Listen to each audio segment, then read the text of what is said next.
So the Seal of Solomon is really interesting because there's so much information on it. There's a lot of speculation, there's a lot of opinion, things like that. It's hard to put together, really. So what is the Seal of Solomon? So it's a sigil associated with King Solomon of the Bible, the son of David, the wisest man to live. And this sigil has the ability or property to be able to control spirits of the astral, demons. You can essentially tell them where to go, tell them what to do, and they will have no choice to obey. This pretty much usurps any demonic authority, this emblem. This emblem is on a ring that Solomon wore. You know, part of this non-canon lore is really why the Masons idolize this man, his wisdom and his supposed ability to exorcise and control demons. Now, most of what I'm mentioning is non-canon. It's not biblical. There's no real mention of any rings in the Old Testament or anything like that. There is mention of Solomon having a spiritual prowess, however. So the first mention of this ring comes from the Testament of Solomon. This is a book that was written in between 1st and 3rd century AD.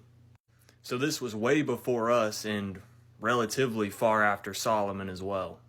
So within the first chapter of this book, it starts with a boy by the name of Ornias. This boy has a demon that has been tormenting him. According to the passage, this demon's been taking his wages, taking his food, things like that. It's also been sucking his right thumb.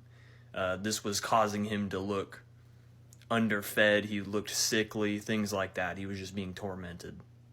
The sucking of the thumb kind of sounds weird, but witches are known to have this type of relationship with their familiars, like sucking on an open wound to gain some type of energy from the host, I guess you would say.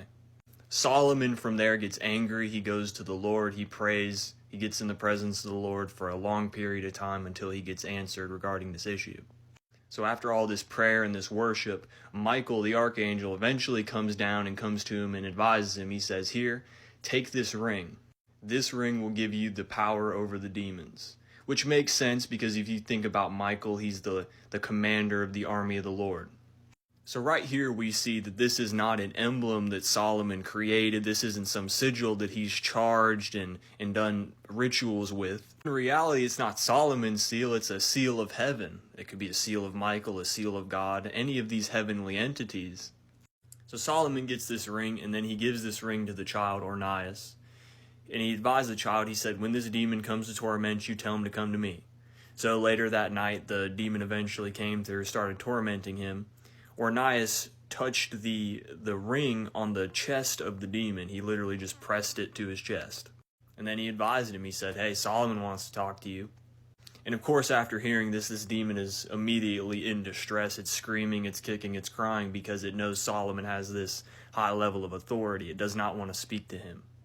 He actually tried to bribe the child with the silver and gold of all the earth to stop him from taking him to Solomon, essentially. So the initial text is transcribed from Greek, so the translation's really rough.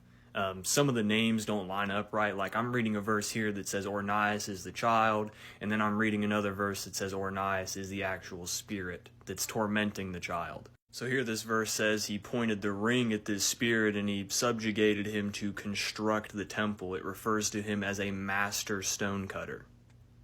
So on the base level, this myth or the origin story of this ring seems fake, right? You would assume that. However, there is documentation of someone using a ring attributed to Solomonic magic in an exorcism. Let me show you that.